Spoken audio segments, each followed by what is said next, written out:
En esta mañana a mí me gustaría compartir algo que ya empezamos el jueves. El jueves, por cierto, es bueno que los que tengáis tiempo podéis venir el jueves a las 7:30 de la tarde para poder compartir un ratito de oración y un ratito de conversación. Estuvimos comenzando un tema acerca de la fiabilidad del Evangelio, la integridad del Evangelio.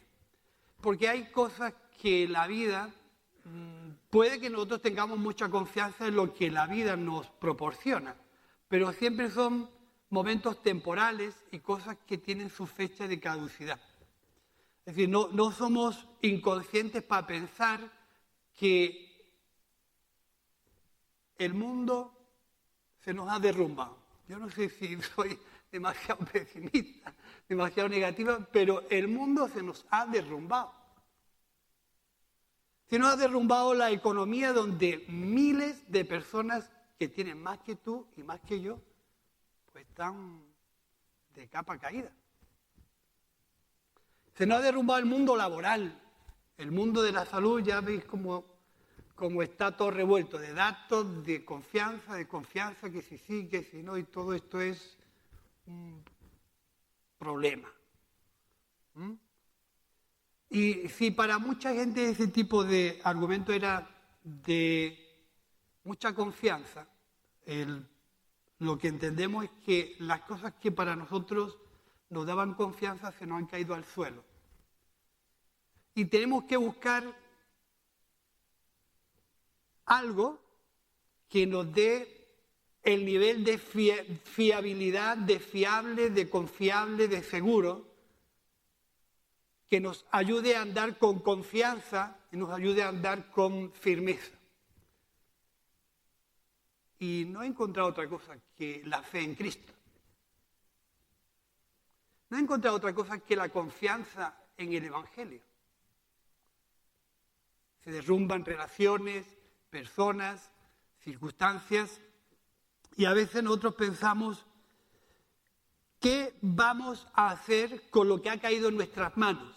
El Evangelio de salvación, el Evangelio de reconciliación, el Evangelio que Dios nos ha proporcionado, nuestra relación con Dios. Y pensaba, cuando leía esa frase en una de las cartas que ponía, mantener la integridad del Evangelio. Y cuando nosotros hablamos de integridad, estamos hablando de algo intachable, de algo perfecto, de algo concreto, de algo honesto. Algo que no se puede mezclar ni adulterar. No sé cuántos, los que no sois de aquí, pero a lo mejor llegó la noticia hace mucho tiempo, creo que hace aproximadamente unos 25 años. Hubo una parte de España que adulteró el aceite. No sé si os acordáis, el aceite de colza. Cogieron aceite bueno y lo mezclaron con otro tipo de aceite y lo pusieron a la venta. Y creó muchos problemas de salud y también de situaciones de inseguridad. También tenemos el mismo concepto acerca de las drogas. Sabéis que hay mucha gente que muere porque las drogas las adulteran, las mezclan y le quitan parte de su pureza y le añaden unos elementos extraños y producen la muerte. Cuando hablaba de integridad del Evangelio, estábamos hablando de algo que Dios nos ha dado a nosotros para poderlo hablar con fiabilidad, con firmeza y con seguridad. Tal como está hoy la situación en el mundo, yo no tengo confianza de que la economía me pueda librar de un montón de historias. No me da a mí esa confianza, ni siquiera un puesto de trabajo que se destruye con mucha facilidad, que hoy es y mañana ya no está.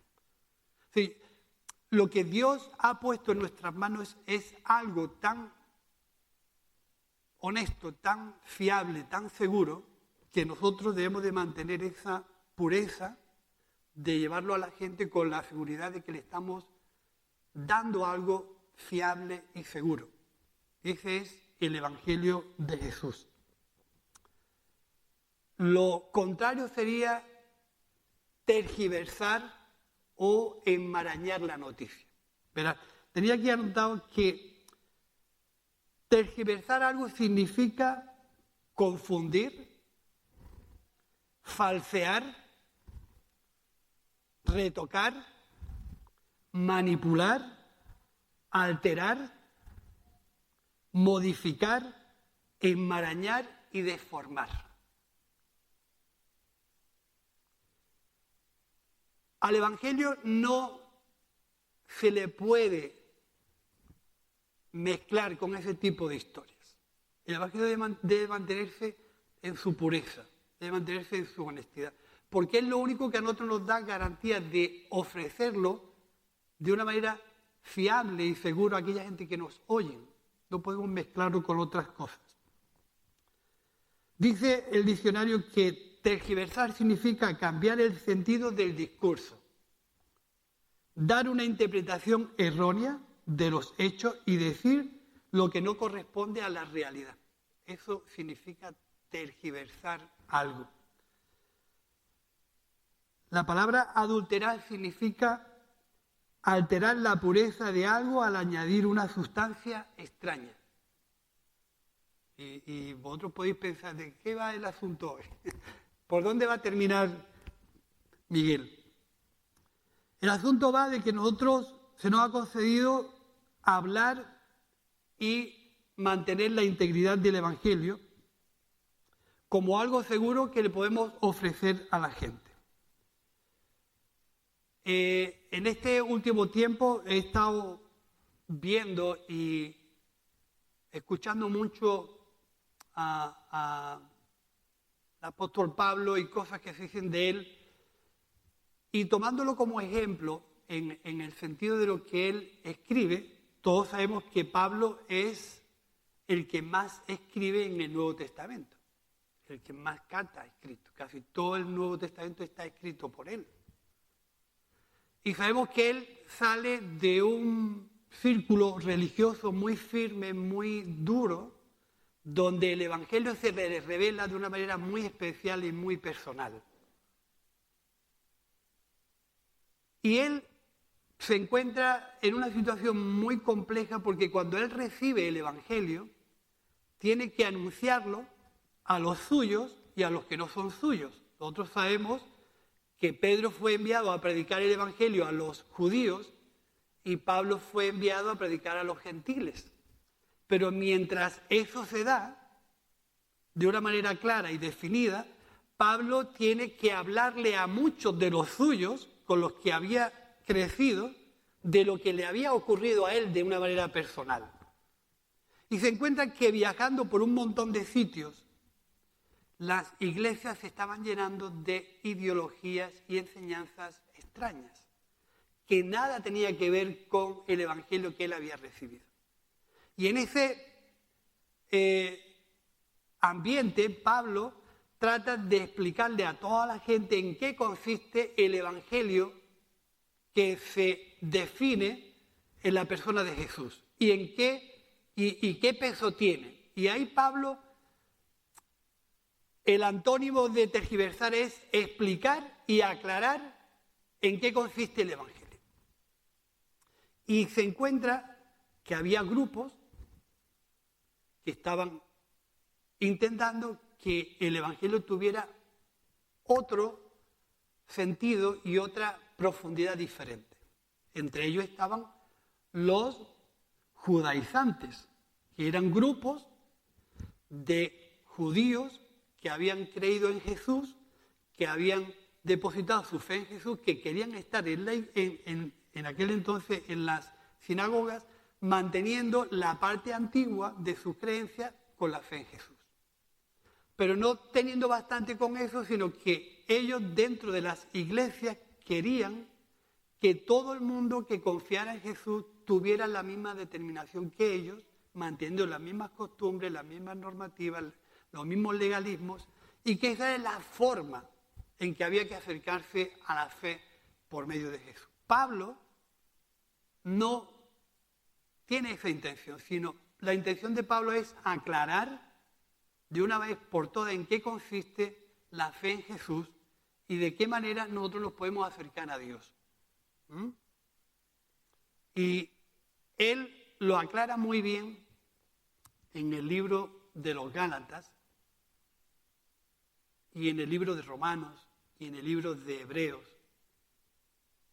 en el libro de Efesios, Colosenses. Todo está lleno de un mismo argumento. La defensa de la integridad, la defensa de la honestidad, la defensa de la seguridad del Evangelio.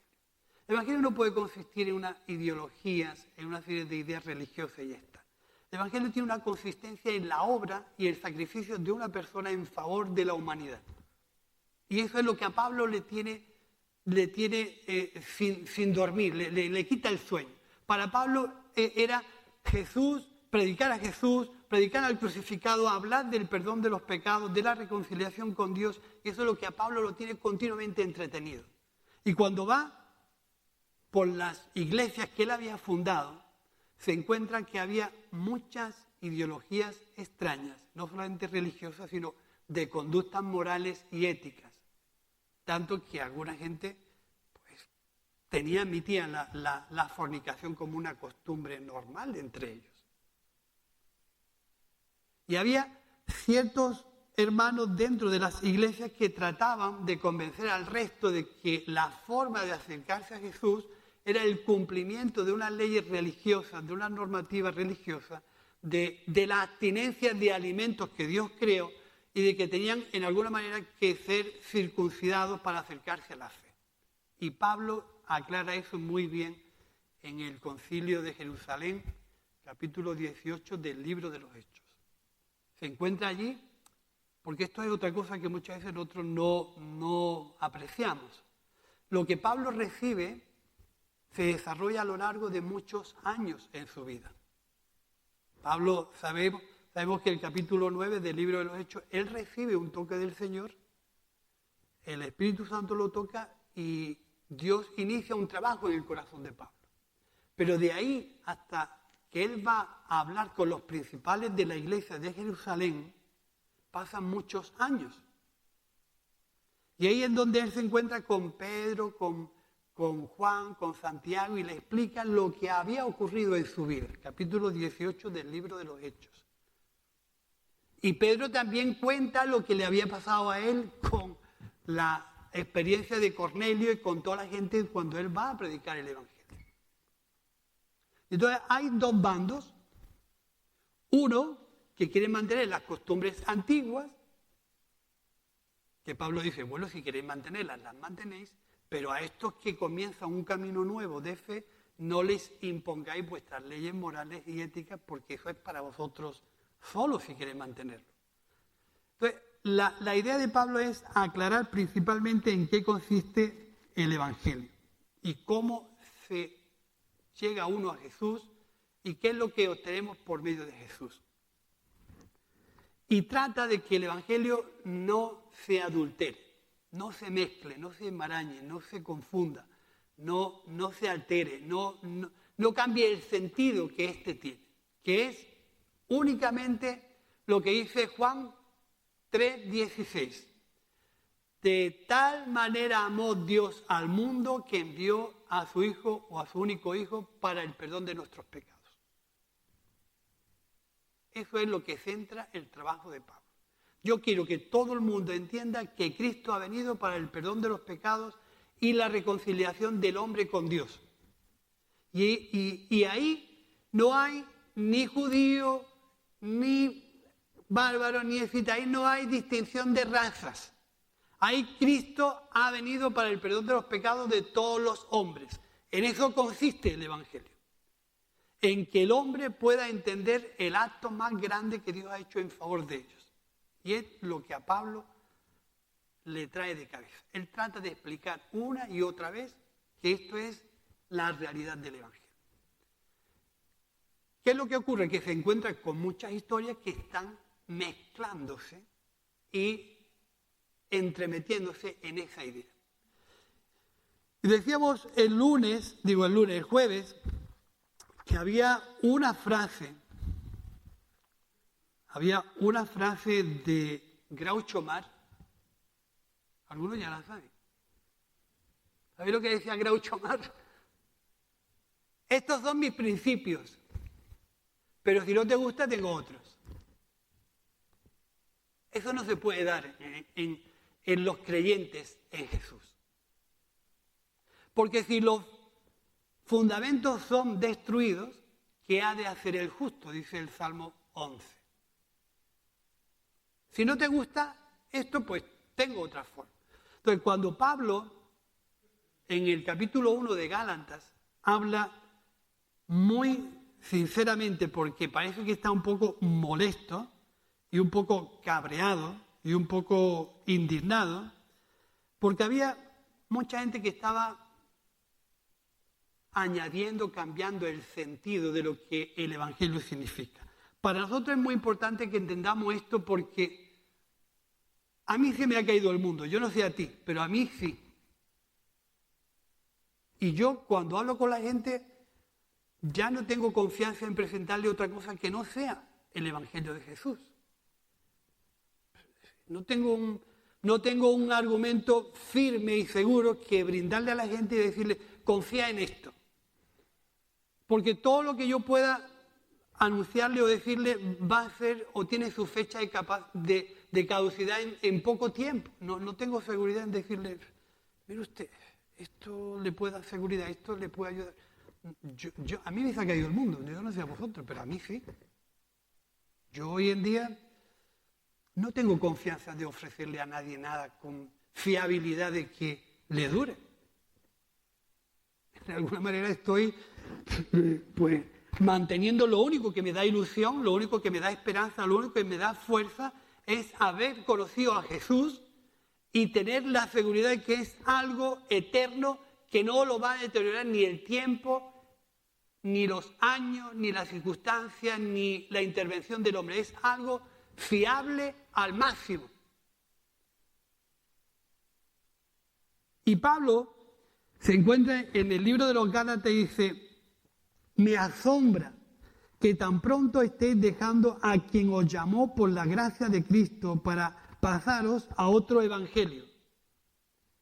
No es que haya otro evangelio, sino que ciertos individuos están sembrando confusión entre vosotros y quieren tergiversar el evangelio de Cristo.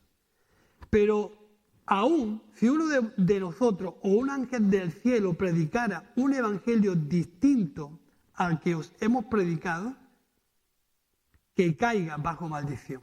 Como ya lo hemos dicho ahora, lo repito, si alguien os anda predicando un evangelio distinto del que recibisteis, que caiga en maldición. Fijaros qué interesante, es decir, si alguien os predica un evangelio distinto, y aquí el argumento principal es que había ideas religiosas que se estaban mezclando, quitándole el verdadero sentido, la verdadera profundidad de la obra de Cristo. Le estaban quitando firmeza, le estaban quitando seguridad. Porque Pablo, que sale de un mundo muy legalista, muy religioso, sabe a dónde va a llevar toda la intención de cumplir todas las normas de Dios y todo lo que en realidad el Antiguo Testamento enseñaba a ellos, porque en aquel entonces no había Nuevo Testamento. Lo que tenían eran las Escrituras antiguas. Y lo que conocían era el Antiguo Testamento, lo que el Antiguo Testamento le demandaba. Pero la obra de Cristo era diferente, porque ya no estaba basada en lo que yo era capaz de hacer, sino estaba basada en lo que Cristo había hecho por mí. Y es lo que Pablo trata de aclararle. Ahora ya no os tenéis que preocupar de lo que vosotros seáis capaces de hacer, porque aunque os inventéis 1000 formas de agradar a Dios, es imposible que seáis salvos. Y si alguien os anuncia un evangelio diferente a este, no es que haya otro, si alguien os anuncia un evangelio diferente. No sé si en este tiempo nosotros tenemos las mismas problemáticas religiosas, pero a lo mejor no. Pero podemos tener un evangelio diferente, basado en mi forma de pensar, en quitarle compromiso al evangelio, en quitarle sacrificio, en quitarle entrega, en quitarle realidad. en vivir un evangelio sin sacrificio, un evangelio sin compromiso, un evangelio sin entrega. Aquí Pablo está defendiendo unas ideas religiosas. No hay otro evangelio. No hay otro. Eso también vale para nuestro tiempo. No hay otro evangelio. Yo me puedo inventar otra forma, pero no es la forma en que Dios quiere que conozcamos a Él por medio de Jesús. No hay otro evangelio. No hay un evangelio sin entrega. No lo hay. No hay un evangelio en que no aprendamos a dar y a entregarnos más de lo que podemos dar. No hay otro evangelio. Yo me puedo inventar, pero es que no hay otro. Y ahí es donde a mí me gustaría que nosotros podamos entender que los principios, los argumentos, las ideas troncales de lo que es nuestra seguridad a la hora de hablar de Jesús no pueden cambiar. Los principios no pueden cambiar. Las formas, sí, porque las formas no intervienen en nada. Pero los principios no se pueden cambiar. Lo principal que nosotros tenemos para predicar un evangelio de integridad, en este caso fiable, algo donde tú puedas dárselo a alguien con la total confianza de que no lo vas a confundir, de que no lo vas a desorientar y de que no vas a hacer de esa persona una persona que tenga una falsa esperanza. A mí eso me preocupa mucho, me inquieta mucho. Yo cuando hablo de Jesús, cuando predico el Evangelio, lo hago con la total confianza de que no estoy manipulando la conciencia de esa persona, de que no le estoy dando una idea equivocada, de que en alguna forma no estoy intentándole cambiar sus pensamientos, sino darle una noticia tan firme y tan segura y tan fiable que pueda tener vida eterna en Cristo. Y para eso yo no puedo variar el principio ni el concepto de lo que significa el Evangelio. Esto es lo que significa y lo que contiene el Evangelio, pero si no te gusta te presento otro Evangelio diferente. No puede ser. Eso no puede ser. Tú no te preocupes, que se puede vivir de cualquier forma. No se puede vivir de cualquier forma. Nuestro matrimonio, nuestros hijos, nuestra familia tienen que estar al 100% convencidos de que Cristo es y será la noticia más grande que ha llegado a tu casa.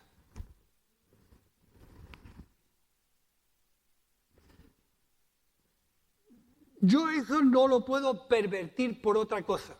No lo puedo enmarañar, no le puedo quitar, no lo puedo hacer más light. Es decir, es lo que es. Y entonces, lo que Pablo está tratando de poner claro a toda la gente que a él se le acerca y a todas las iglesias que él visita, porque Pablo era un correcaminos, era alguien que le hervía en su interior lo que había ocurrido en su vida, no podía... Llegó a decir, es que yo no quiero estar centrado en otra cosa que en Cristo y a este crucificado, es que no quiero estar en otra noticia. Y dice, uno de los primeros argumentos que nosotros debemos de tener claro es que somos justificados por la fe y por medio de esta fe tenemos paz con Dios. Dice Romanos 5:1. Justificados por la fe tenemos paz para con Dios. Lo dicen claro, para con Dios. A lo mejor no paz con el vecino, pero sí paz con Dios. Porque ya la situación había cambiado. La mentalidad en la que Pablo le toca hablar de Jesús era una mentalidad que estaba descansando exclusivamente en la capacidad que el hombre tiene de hacer cosas para recibir la gracia y en alguna manera la benevolencia de Dios para que no le ocurriera nada malo.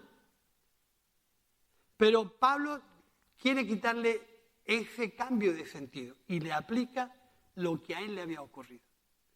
Justificados pues por la fe. Lo que está claro es que ahí no hay obra humana, no hay manipulación humana, no hay intervención humana, es una justificación que Dios nos concede por medio de la fe. Tú dices, tampoco, yo soy de los que piensan, y estoy seguro, que cuando una persona entiende de lo que Dios te ha librado, cuando entendemos de lo que Dios te ha sacado, cuando entendemos de lo que Dios te ha perdonado, había que ser muy indiferente para no vivir de una manera agradecida y de reconocimiento a Dios todos los días de nuestra vida. Yo no puedo olvidarme de lo que Dios ha hecho por mí. Eso me tiene que mantener todos los días hablando de Jesús y buscando personas a las que yo este mensaje que es fiable, dárselo. Esto es fiable. Esto es para ti. Porque primero ha ocurrido en mí. Eso es fiable. Y hoy el mundo está muy escaso de encontrar cosas fiables. Muy pocas son fiables. Y esto que ha caído en nuestras manos es lo bastante importante para que nosotros lo proclamemos con absoluta confianza. No vamos a vivir siempre aquí, pero vamos a tener una eternidad con Cristo. ¿No?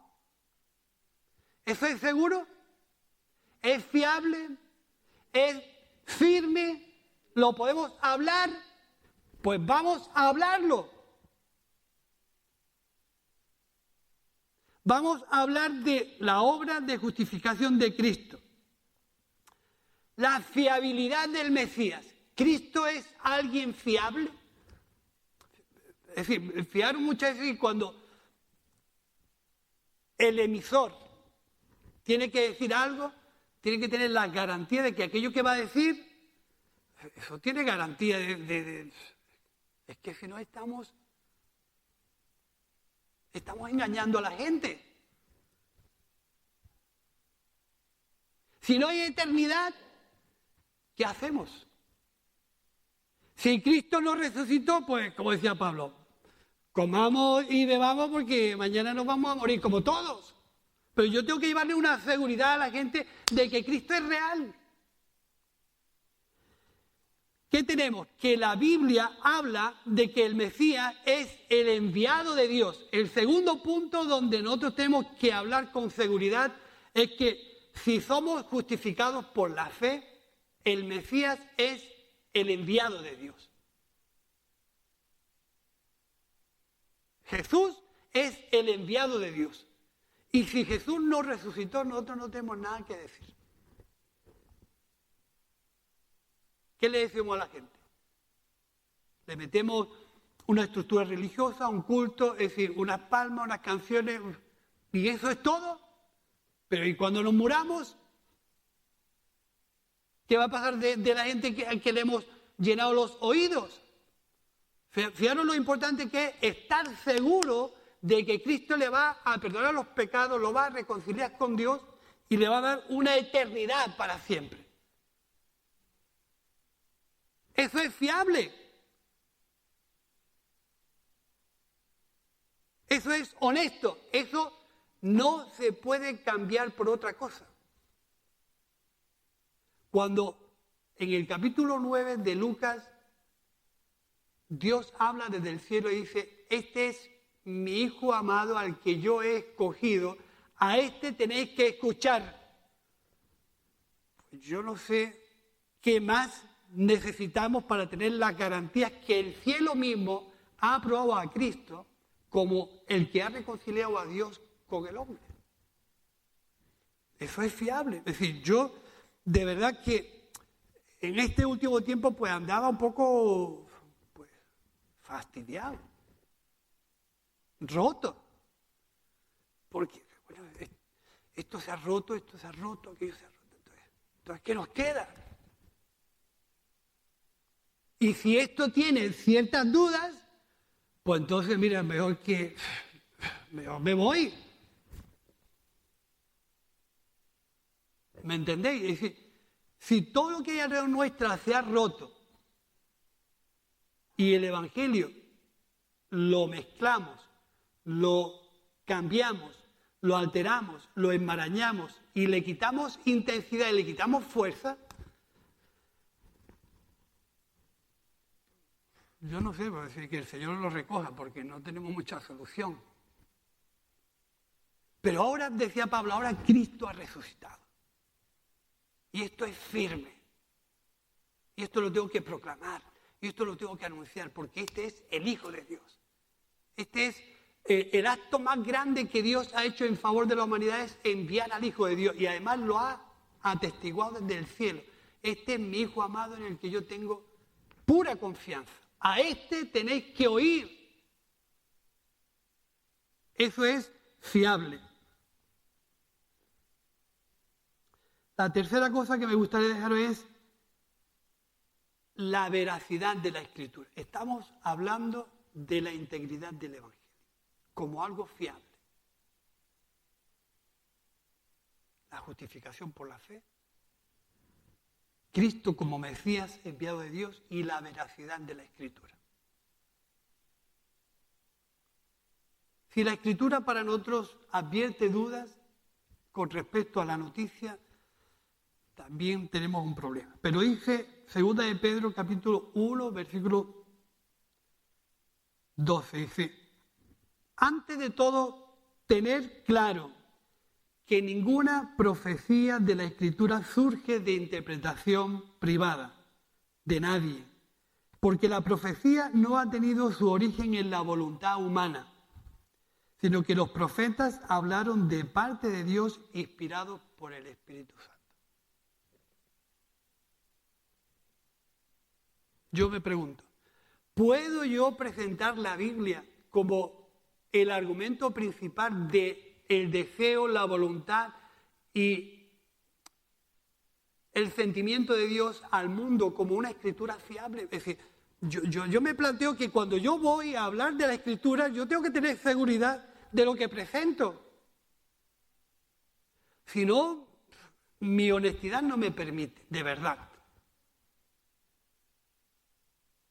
Mi honestidad, es decir, mi manera de pensar no me permite anunciar la Escritura si no tengo seguridad en ella. Tengo que tener un plus en mi interior de decirle al mundo, la Escritura, la Biblia, es el argumento inspirado por Dios para que conozcamos a Dios y puedes confiar plenamente en ella que Dios se va a revelar en ti a través de ella. Entonces, la Biblia dice lo que dice, no dice lo que yo quiera que diga, dice lo que dice. Y está puesta para corregir, educarnos, formarnos, redarguir nuestra vida, a fin de que todo hombre de Dios esté preparado para toda buena obra. Pero yo tengo que tener la palabra, la Escritura, como la palabra que Dios ha dejado para enseñarme cómo hablar de Dios, cómo predicar de Dios, cómo decirle a la gente que en la Escritura puede encontrar una forma de vida lo bastante fiable, acordaos de la palabra fiable, lo bastante fiable para conducir su vida hasta el día de la eternidad. Si yo no tengo esa seguridad, pues no sé qué decirle a la gente. Es que estamos manejando los asuntos de Dios. Estamos manejando los asuntos de Dios, somos embajadores de parte de Dios en la tierra y Dios nos ha dado el ministerio de la reconciliación por medio de Cristo. Y yo cuando hablo de estas cosas, yo tengo que hablar con seguridad. Si dudo, no digo nada. Así que Pablo le dice a Timoteo, pero tú permaneces firme en lo que has aprendido, de lo cual estás convencido. De lo cual estás convencido. Que desde niño conoces las sagradas escrituras, que pueden darte la sabiduría necesaria para la salvación mediante la fe en Cristo. Toda la escritura es inspirada por Dios y es útil para enseñar, reprender, para corregir, para instruir en justicia, a fin de que el hombre de Dios sea enteramente capacitado para toda buena obra.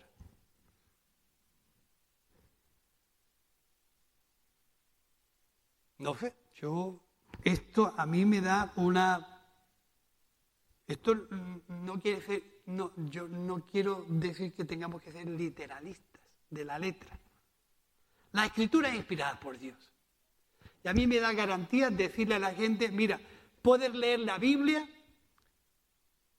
y puedes tener una actitud de fe sencilla, humilde, que Dios se va a revelar a tu vida y te va a enseñar cómo agradar a Dios. Yo tengo garantía en decirle eso a la gente.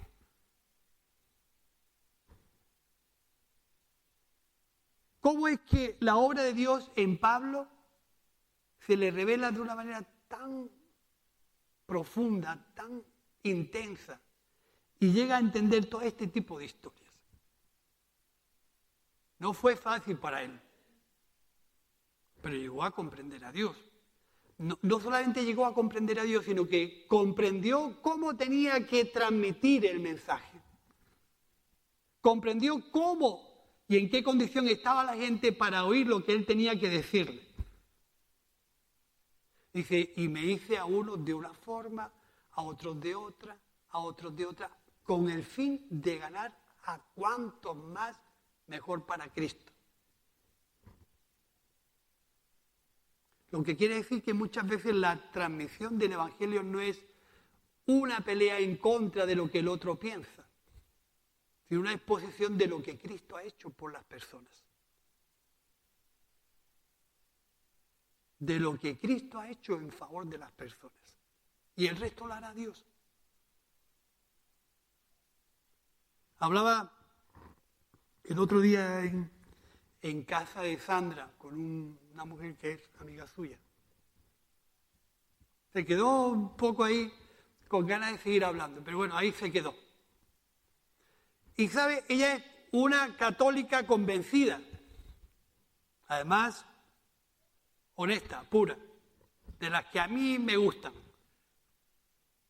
Y llegamos a la conclusión, mira hermana, o mira hermano, ya no es cuestión de discutir. ¿En qué piensas tú? ¿En qué pienso yo? Ahora es cuestión de buscar a Dios de una forma juntos, por la necesidad que hay en el mundo. Y fue bueno, porque ella abrió su corazón a que Dios pudiera seguir creciendo en ella.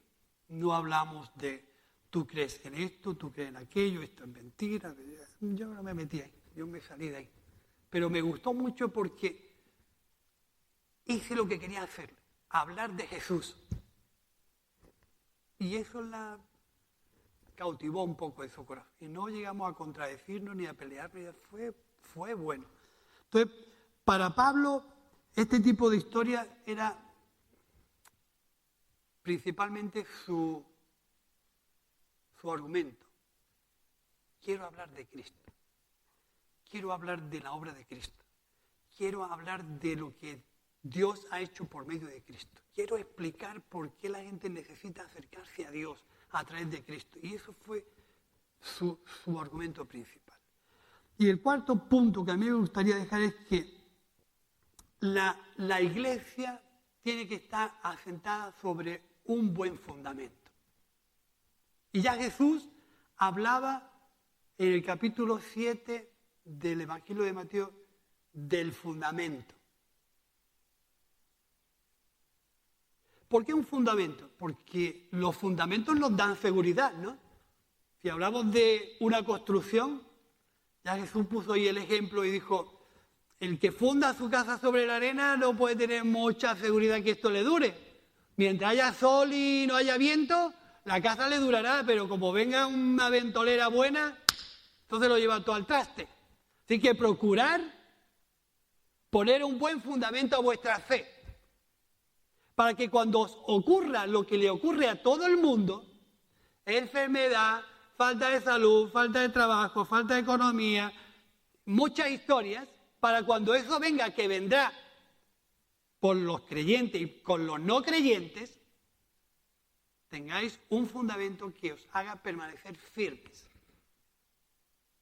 Y si el fundamento de un creyente convencido de la obra de Cristo no es Cristo, sino que es una ideología religiosa, ya te adelanto, tu fe durará el tiempo de tu ánimo o de tu sentirte bien o de tu fe se la llevará y te arrastrará.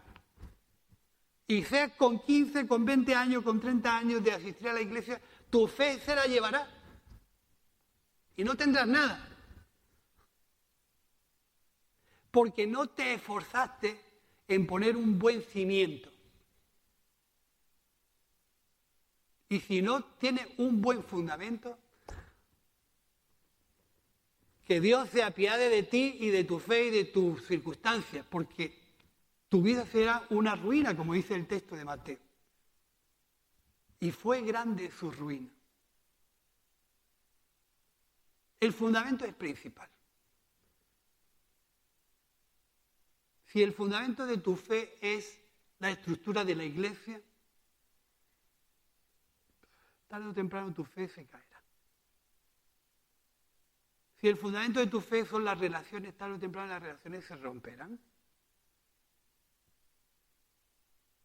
Si el fundamento de tu fe no es Cristo, tu ruina será grande también. Tú dices, Miguel, o sea, es que no lo digo yo. Si los fundamentos del justo son destruidos, nosotros que tenemos, es decir, ¿quién nos da seguridad? Cristo tiene que ser nuestro principal fundamento, aunque no tengamos un duro o no tengamos un trozo de pan que comer. No importa. No importa porque Jesús ya habló acerca de donde esté tu corazón, ahí estará tu tesoro. Donde esté tu tesoro, estará tu corazón. ¿Y qué pasa si tu fe está en acumular riquezas, economía y tal, y tal, y tal, y tal, y tal, y tal, y tal? Y esta noche vienen a pedirte tu alma y tú dices, ¿para quién será todo lo que he acumulado? ¿No le ha pasado esto al mundo ahora? Gente que ha invertido en bolsa de años y ha llegado a la economía, ¡plaf! Y en un segundo se han quedado, si eran ricos se han quedado, aquí solemos decir tiesos, se han quedado tiesos. ¿Ves cómo las cosas, a veces, lo que a nosotros nos da confianza, lo que para nosotros es fiable, se hunde con mucha facilidad? Es que se hunden. ¿Queremos tener una seguridad eterna en la vida? Y piensa, ¿qué te la va a dar?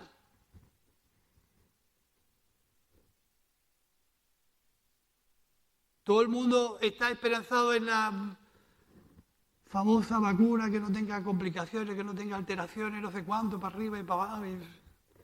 Y a lo mejor nos tomamos un ibuprofeno y tiene más contradicciones que la misma vacuna. Y nunca habíamos pensado en eso. ¿Una vacuna que nos dé la seguridad de la vida la vamos a tener? Pues sí, claro que la tenemos. Vacúnate con Cristo, verás cómo va a tener eternidad. que tu vacuna sea Cristo. Entonces vas a tener seguridad, no en una vida física que te dure 30, 40, 50, 60 o 70 años, vida eterna en Él. Vacúnate. ¿O no? ¿Qué hay que hacer para vacunarse en Cristo? Pues precisamente creer en la fe de lo que Dios ha hecho por ti. Es decir, depositar tu confianza, arrepentirte de tus pecados, entregar tu vida a Dios, ser bautizado y seguir una vida de discípulo detrás del Maestro. Ya están vacunados. ¿No? Y ahora, en ese caminar, tendremos falta de trabajo. Porque a los creyentes también nos falta el trabajo, ¿no? Eso. Y la economía no es muy fácil, ¿no? Y las trampas las tenemos que pagar, ¿sí o no? O vamos al banco y nos dan un préstamo y te dice, no, como usted es creyente, usted no tiene que pagar aquí nada. Para mí no me ha pasado eso nunca. He tenido que devolver hasta la última peseta de lo que pedí en el banco. ¿Sí o no? ¿Nos enfermamos? Claro que nos enfermamos. ¿Nos morimos de COVID siendo creyentes? Sí, claro que nos morimos siendo creyentes de COVID y de otras cosas, ¿no? Entonces, muchas veces cuando queremos tener una seguridad de todo, ¿en qué estamos pensando? En no tener una anomalía en nuestra vida de que venimos a la iglesia hasta que nos morimos. Eso es mentira. Eso no es cierto. Y no podemos remitirnos a hechos tristes que han acontecido en la iglesia, pero yo he visto personas destrozadas porque perdieron su hijo con 10 años, atropellados por un camión. Gente que servía a Dios, entregada a Dios. Y tú dices, ¿y esto cómo es posible? Nos ocurren las mismas cosas que le ocurren al resto de la gente. Solamente la vacuna en Cristo es la que nos da la seguridad de vivir de manera eterna. El resto son circunstancias que nos pueden pasar a unos de una forma, a otros de otra. Entonces, el valor de la iglesia, de mi fe, está basada en que Cristo sea el fundamento. Y tú puedes, es que Cristo es el fundamento, entonces ¿por qué tienes tantas contradicciones en tu mente? ¿No será que tienes que aclarar en tu mente algunas de las cosas que has permitido que se mezclen?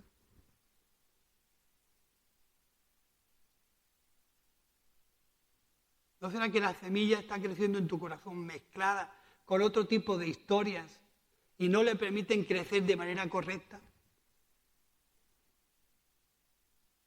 ¿Es mi entrega a Dios una actitud fiable, consagrada, entregada a Dios de tal forma que me conforme con lo que poco o lo mucho que tengo? Porque he aprendido a conformarme con poco o con mucho.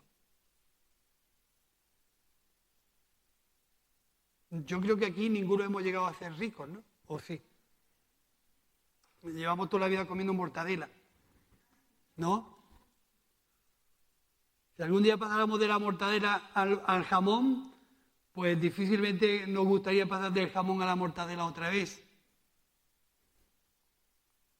Pero fijaros qué importante es lo que Dios quiere hacer en nosotros.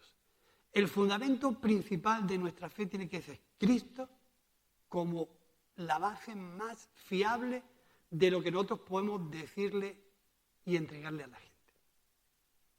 Si no es así, tenemos un problema a la hora de transmitir lo que ha ocurrido en nosotros. Cuando la Biblia dice, yo edificaré mi iglesia y las puertas del Hades no prevalecerán contra ella. ¿Cuándo ocurrirá esto? Cuando Cristo es el fundamento. Si no, el mundo se llevará cualquier tipo de iglesia que no esté fundada en Cristo. Cantemos bien, cantemos mal, me da igual. Si Cristo no es el fundamento de la iglesia, el tiempo se la llevará. Porque sobre lo que está escrito yo me baso. y las puertas del Hades no prevalecerán contra ellas. ¿Cuándo ocurre esto? Cuando Cristo es el fundamento de la iglesia.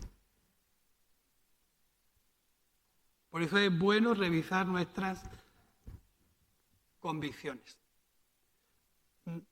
Principalmente por ti y por mí, pero también por aquellos que me van a oír.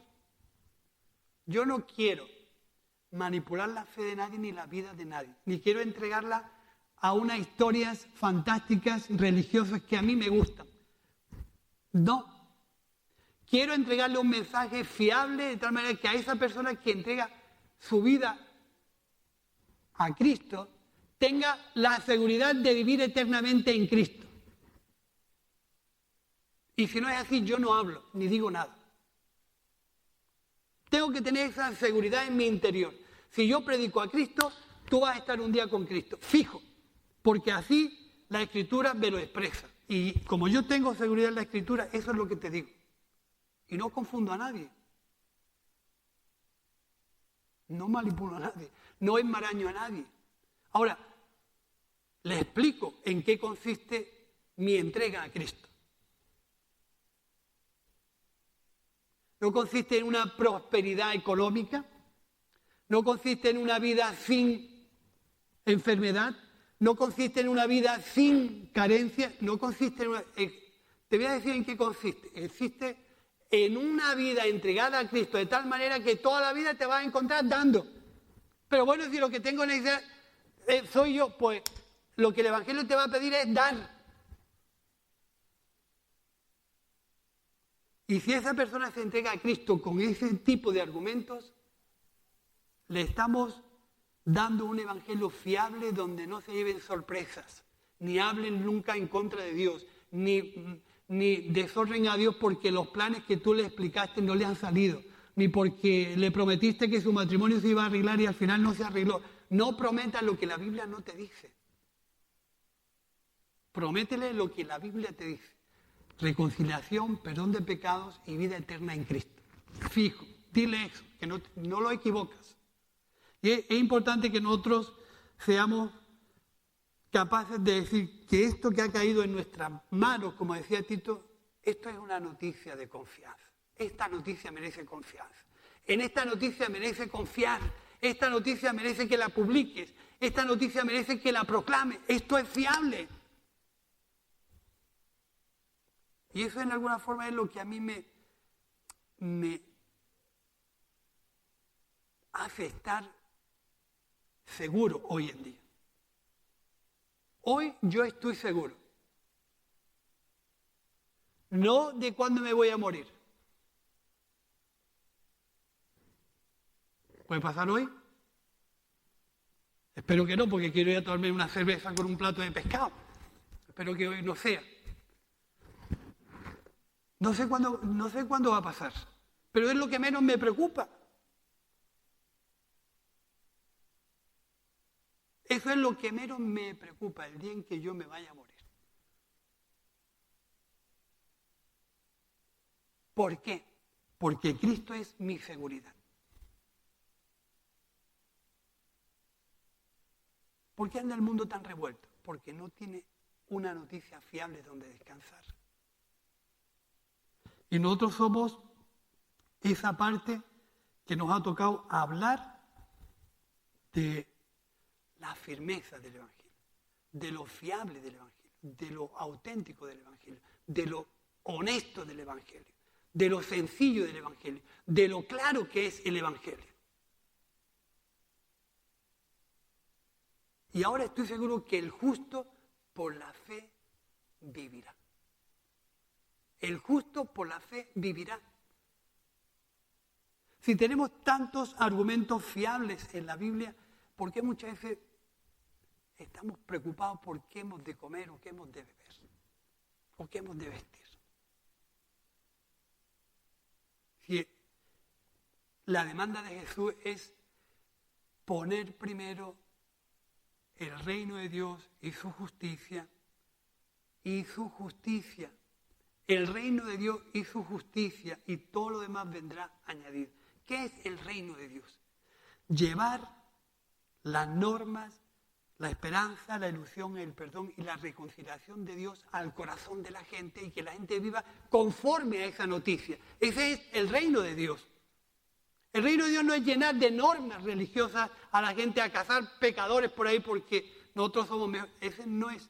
El reino de Dios es llevar el corazón de Cristo al corazón de las personas y que ellos vivan conforme a la enseñanza de Cristo. Eso es el reino de Dios. Y su justicia. Y el resto Dios lo añadirá y lo dirá como Él quiera. Pero primero debe ser lo primero. Primero no puedo ser yo, aunque me quiera mucho. Primero no puedo ser yo. Ni mi confort, ni mi comodidad, ni mi bienestar. Primero no puedo ser yo. Primero tienes que ser tú. Ahora dile tú a otro, primero no puedo ser yo, primero tienes que ser tú. Verás como nadie nos vemos en la ecuación como primero. Primero tienes que ser tú. No puedo ser yo. Porque esa es la manera en que Dios se va a revelar a tu vida. A Pablo el Espíritu Santo le tuvo que decir, y ahora se te dirá lo que tienes que hacer. ¿En qué consiste el reino de Dios? Que antes vivíamos en un mundo donde nosotros éramos los jefes. Decidíamos, argumentábamos, pensamos y todo lo decidíamos nosotros. En nuestro reino. En el reino de Dios son las normas de Cristo, la manera de pensar de Cristo, el deseo de Cristo, el que se instala en nuestro corazón y nos hace vivir conforme a lo que Dios quiere. Y somos lo que somos. Gente a la que Cristo ha venido reconciliando al mundo con Dios. Y último, hoy me he extendido demasiado. Qué tarde es. Esto lo podemos dejar para otro día. La comunidad en Cristo es aquella que se deja gobernar, dirigir por el amor de Dios.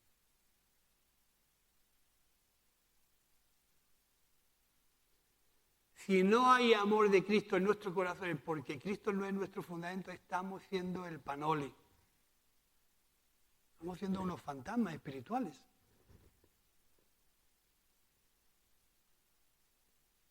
El amor de Dios nunca deja de ser. Si nosotros andamos conforme al amor de Dios que es en Cristo Jesús, y eso es lo que yo predico, estoy predicando una cosa fiable, donde la gente puede descansar y puede depositar su confianza porque es algo fiable. El amor nunca deja de ser. Hoy te quiero y mañana no te quiero, eso no puede ser. Hoy te saludo y mañana te saludo, eso no puede ser. Hoy soy creyente y mañana no sé lo que es, eso no puede ser. Si Cristo es quien es en nuestra vida, el amor nunca deja de ser. Lo que está claro es que el Evangelio que Cristo quiere desarrollar en nosotros es un Evangelio de madurez y de equilibrio, de bastante profundidad, para que yo pueda decirle a la gente, de esto te puedes fiar. Esto es de puras garantías. O no hemos escuchado muchas veces el dicho, yo no pongo la mano ni por mí. ¿No habéis escuchado decir? Nosotros cuando queremos presentar a alguien a un trabajo o a algún sitio, ¿puede usted contratar a este hombre que este hombre es fiable? Sí, lo podemos decir, ¿no? Pero luego a lo mejor, oye, el que mandaste, pues no veas, tío, si este es fiable, imagínate tú cómo serás, ¿no? Eso es lo que a mí me gustaría dejaros esta mañana. Tenemos la preocupación de decirle al mundo la noticia del Evangelio de tal forma que la demos con puras garantías, sin mezclas, sin enmarañarla, sin decirle lo que tiene que hacer. Este es el Evangelio de Cristo. Y esto tiene confianza. ¿Vale? Mari Carmen.